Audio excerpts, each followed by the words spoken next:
Welcome to Western Wisconsin Journal. I'm Meg Heaton, and my guest today is Kelly Curtis, a longtime school counselor at EP Rock Elementary.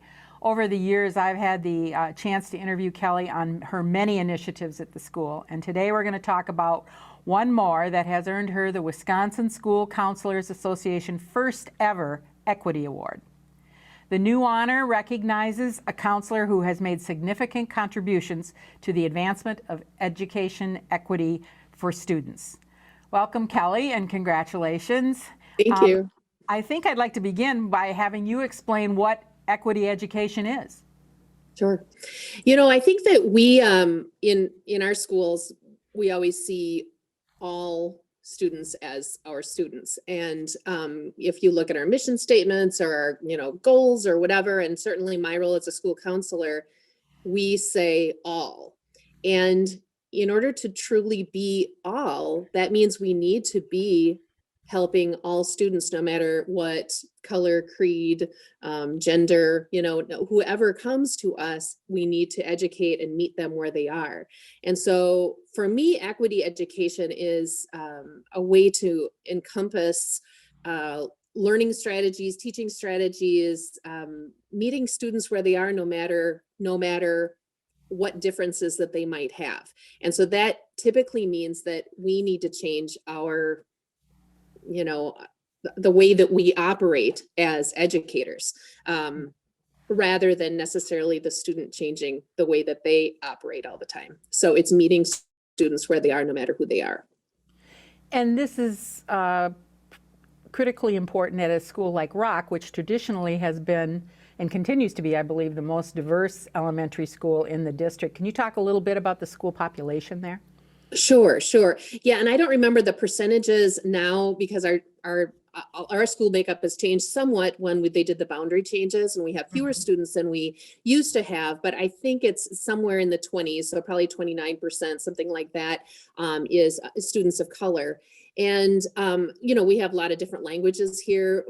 We have students from different countries. We have, we have a diverse population, which has always been really fun. I mean, I enjoy that a lot. And I think that our students and our staff really embrace that and always have the whole time that I've been here. It's always been a very accepting group of people, a lot of new students coming in on a regular basis. And so it seems like there's this constant ebb and flow of new friends, joining in. So you don't see the cliques like you might see in some schools or some districts.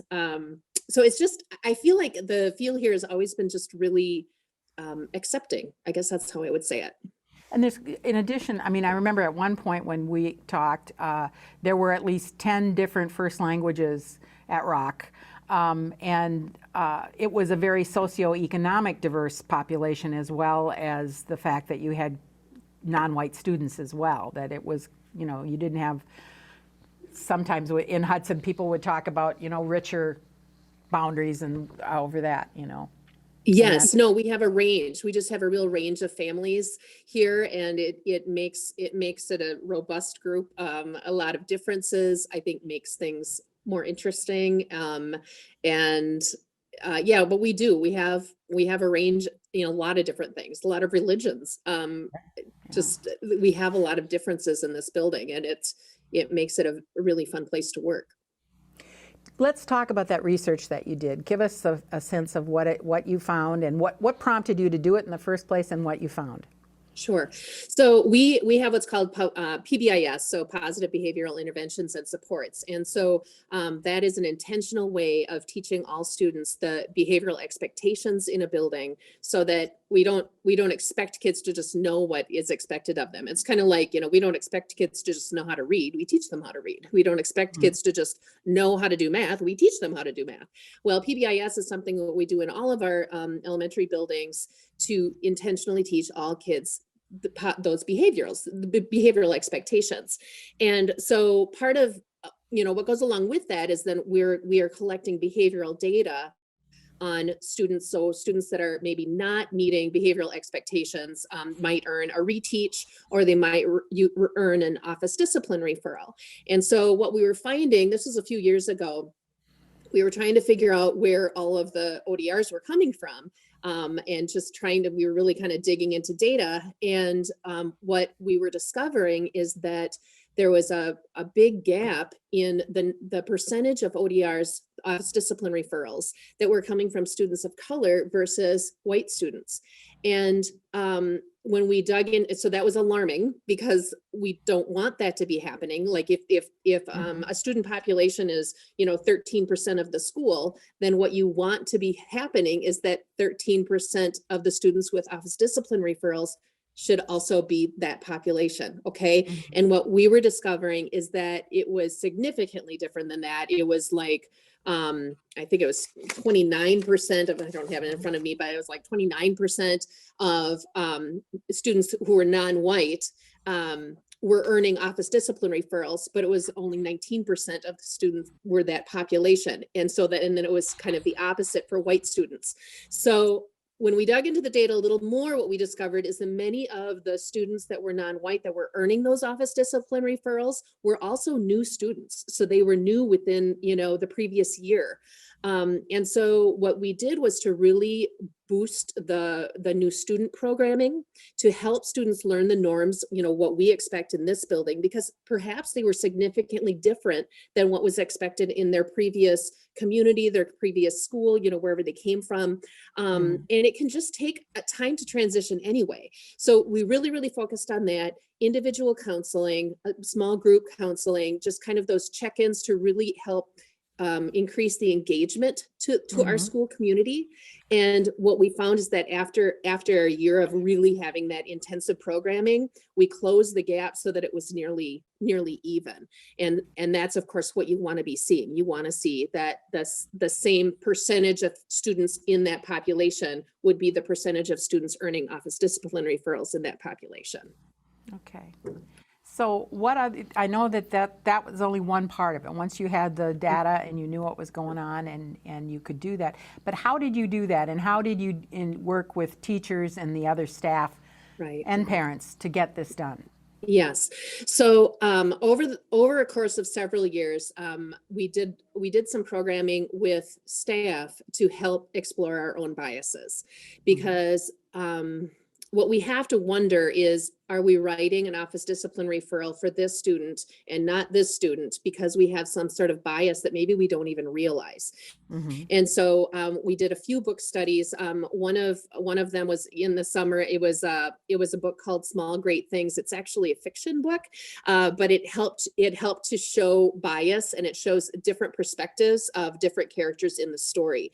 And so we had several staff members read that book, and then we discussed it and kind of explored our own biases.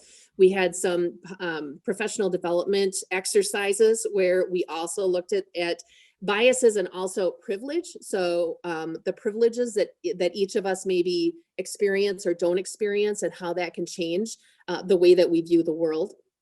And then last summer, we did another book study for the book White Fragility.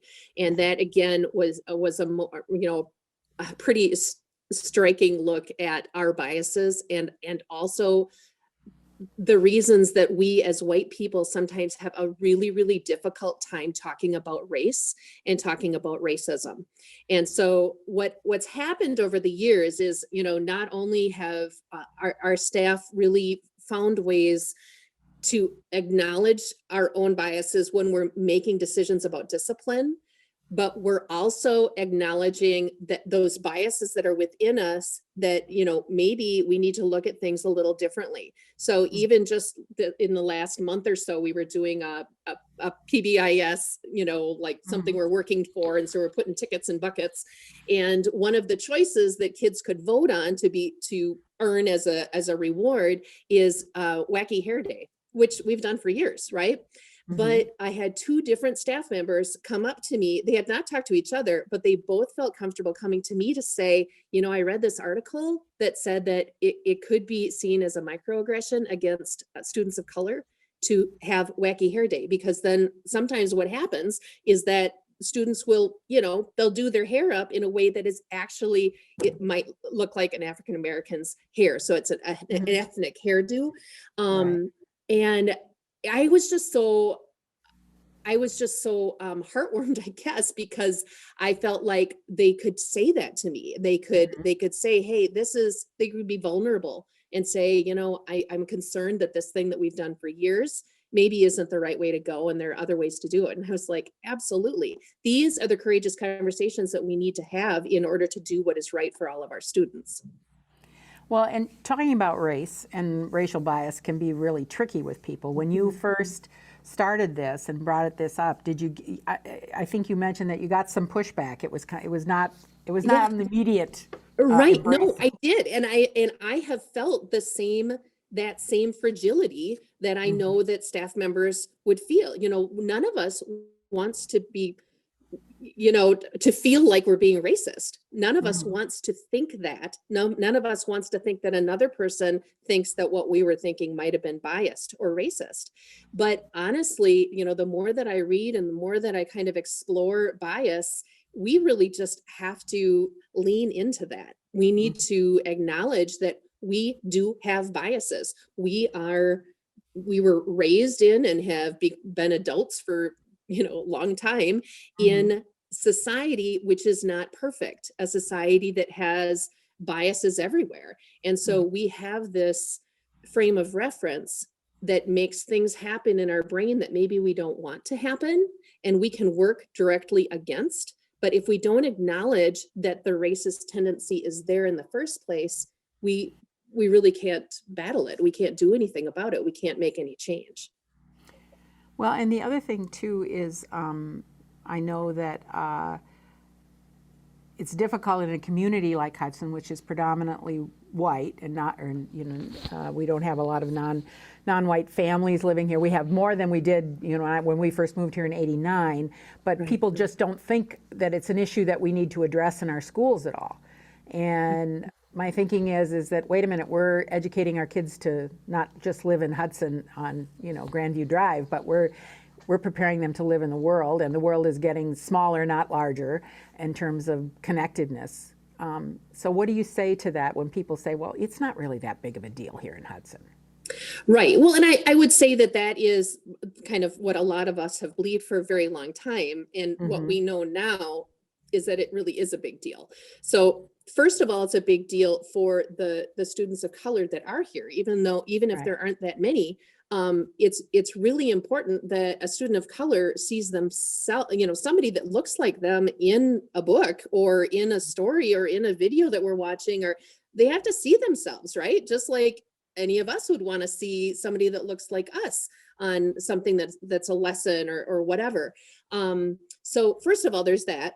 And second of all, if we don't teach students that are white about that, there is a lot of great things going on for people of color also. Like what do we see then? Do we only see the negative that's often in the news? Do we only see, I don't know, what my mom's Facebook feed shows me? Do we only see, what do we see?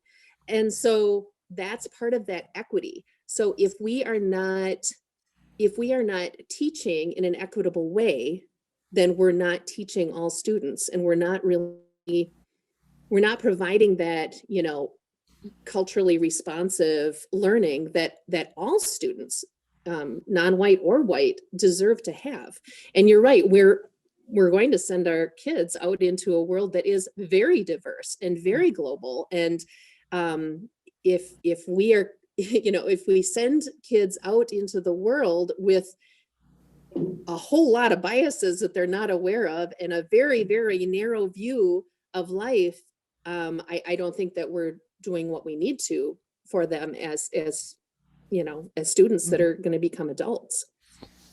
I know that you have also reached out to parents as part of this as well. That obviously that would be something you do. Can you talk a little bit about that and the work that you did following the death of George Floyd a year ago? Yes, absolutely. And I have to say, I mean, all of our counselors, we all prescribe to the same, I guess, understanding, and the way that we operate as school counselors is very, very similar throughout the buildings. And last summer, after the death of George Floyd, the elementary counselors and the school social worker got together, and we offered like a chat with the counselor kind of for parents who are trying to figure out, like, how do we grapple with this and explain to our kids what they're seeing happening so close to home. Right. And it was such a great conversation. And I mean, we were all, I mean, none of us like knew exactly the right thing to say either, but we just kind of explored what, the American School Counselor Association was giving us lots of good information and books to read and things like that. And the conversations that we had with parents were just so great, because what I'm seeing is that parents are really, they want to do the best thing for their kids. They want to prepare their children to be, as unbiased as possible, and to get along with everyone and understand, what the world is like. But we don't necessarily know how to do it. And we're a little afraid we're going to do it wrong, or we're going to say the wrong thing or whatever. And that's part of that white fragility thing that, we're all having to like grapple with and figure out. But parents were wonderful. And so, we met, I think we met a couple of times, had great conversations, and we asked, would you be interested in doing a book club in the future? And they said, definitely. So actually starting May 4th, we're going to do a book club for elementary school parents on white fragility. And so we already have several parents signed up, and I'm so excited because these are parents that they want to lean into this discomfort. And that is really what it's all about. It's acknowledging that we don't know all the things that we need to know, and maybe we'll never actually get to where we need to be. But if we're moving toward that, and if we're trying to be the best parents we can be, the most, unbiased as we can, we have to like ask those questions. We have to acknowledge our own faults and embrace those. I mean, we're not perfect people. We're just not. Nobody is. And nobody expects anyone to be. So if we can just, I don't know, just go with it and get better. Have you gotten negative feedback? I mean, from people who don't think you should be doing this? Not specifically about not specifically about, race or maybe a little bit about equity. I think sometimes people don't exactly know what that means. And I don't know that everybody would necessarily tell me if they had a problem with what we're putting out there. But I do know that there are enough people that are really excited about what we're learning, and that we're having hard conversations, that it is worth it. It's just worth it. You've been with Rock for a lot of years, and all the changes that you've seen over the years with the student body over that time. Do you feel that this has had an overall impact on it, kind of a shift in the thinking or the shift of the culture of the school? I think time will tell on that. It has been such an odd year. And it's really hard to know what there have been a lot of changes in the past year and a half. I would say the biggest shift that we have seen, and this has been over the past several years, is just the level of anxiety in general. And sometimes I think all of these things go hand in hand. I mean, why do we have such a hard time accepting the fact that we might have biases or that we might have racist tendencies? Well, part of it is probably just that some kind of an underlying anxiety that, like we're supposed to be perfect or something. I don't know. And so sometimes I think the work that we do, the work that parents do, because parents work so hard when they're willing to really dig in and be like, I am going to figure this out. They have such a tremendous ability to help their kids handle anxiety too. And really the whole issue with race and equity and bias and all of that is kind of the same thing. It's looking at yourself, acknowledging the ways that maybe, you have faults, you have some things you could do just a little bit different, and maybe it would make a really big difference for those around you. So often I feel like it's kind of the same thing. If we just keep trying to be better, I think that we do get better, and we I don't know, we don't resist it so much. We don't have to be defensive about the ways that we're not awesome. We can just, accept and be curious about the ways we could get better. It's interesting when you were talking about, stress and anxiety. Obviously, the pandemic has had a huge impact on students and teachers, everybody, all of us. Right. And then, of course, all this racial unrest and the conversation about equity, which hopefully is the silver lining in all of this. Yes. At the same time, parents spending more time with their kids probably because they're at home. This is an incredible soup that we've kind of stirred up here that's bringing a lot of stuff forward, right? Yes, it is. Yes. And parents have been so, so great during all of this. Really. I mean, I feel like everybody has just dug in and pitched in. Staff has been fantastic. Parents have been fantastic. Kids have been fantastic. I mean, I think about what everyone has really, just had been buried in the last year. And really, I am really proud of everybody in this process. It's actually been so much better than it could have been. And the kids, you mentioned the kids, do they get it more so than when you run into, even teachers or adults or staff members or parents? Do they just get it easier? They do. I think that they are very resilient. Like where I think we thought, like wearing masks would be such a big deal, and like kids are just great. They're just great about it. I think that the way that we did things at Hudson School District was about the best possible way that we could have done it with kids. For students, I feel like it was just about the best way we could have done it. At least I don't know much about the middle school or high school, or like I don't even know when they went hybrid or whatever, but at the elementary, I feel like students benefited a lot from the way that we did it. Good. You were talking about anxiety too, and I want to mention Mrs. Curtis's virtual calm down room, which I'm sure had something to do with bringing those principal visits, or we used to call them getting called to the principal's office, those visits down. Kids can go to your virtual calm down room as opposed to the principal's office. Can you talk a little bit about that and what that is? Because I was fascinated when I saw it. Yes, absolutely. And it wasn't my idea. It was something that, we found on, some school counselor in Wisconsin or someplace in the country, created this thing. And I was like, that's a great idea. And I think that at least the elementary counselors all have them.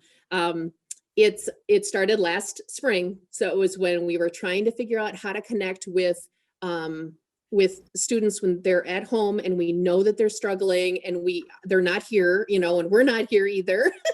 And so, the virtual calm down room was a way for students to be able to go someplace, maybe see a little video of me and my dog, because my dog became very popular last spring. And lots of videos of Murphy because everybody loved him. And, and so, it was just a really good way for students to really be able to access those, things to get their mind off of whatever. I mean, it was very, very stressful for families, for kids not seeing each other, not seeing friends, not being separated from family members. It was I'm sure you all remember how difficult that was. And so this was just one little fun way to, give students a little glimpse of what school kind of was like, and some strategies for kind of getting their mind off of and calming their nerves when they were having some struggles at home. And now I've just left it. And I update it every once in a while, and students still ask to go on there, like at the end of my lesson or something. So I know that they still access it. It's really fun. It's just a fun way to do it. Like I said, most of the counselors I think have them now, and it wasn't my idea, but it was a really good one. And this work that you've done in terms of equity, you've shared that obviously with all the other school counselors and the staffs as well, and the district is supportive of this, right? Very supportive. And in fact, I mean, we were already, I remember when COVID started last spring, we had just started some cultural responsiveness training at the district. So this was a district level initiative to really dig into what is going on with our data, in the school. Does our data match what our mission is? We were just really kind of digging into that and looking at our own biases. And so doing a very thorough training, for all buildings. So no, this is definitely supported by the district. I'm pretty sure the school board also did a book study on white fragility. That all the buildings are very focused on equity also. So, I mean, I, earned this award, which is quite an honor, but that I'm just one piece of, of the pretty complex wheel that we have happening in this school district. And going forward, what are you working on now? Something new? Well, if we could just get through this year, would be You really think we're would be going to great. get through this? Okay. Actually, what all of the elementary counselors are working on right now is a social emotional learning curriculum. And then so we're going to have some staff, some teachers that are coming into it too, to actually select a social emotional learning curriculum that would be the same curriculum used throughout the district K through 5. It would have the same language. It would be teaching those calming strategies, self-awareness, social skills, communication, diversity, like all of those things in really kind of simple, applicable ways. And so social emotional learning is a really, really big push throughout the nation right now.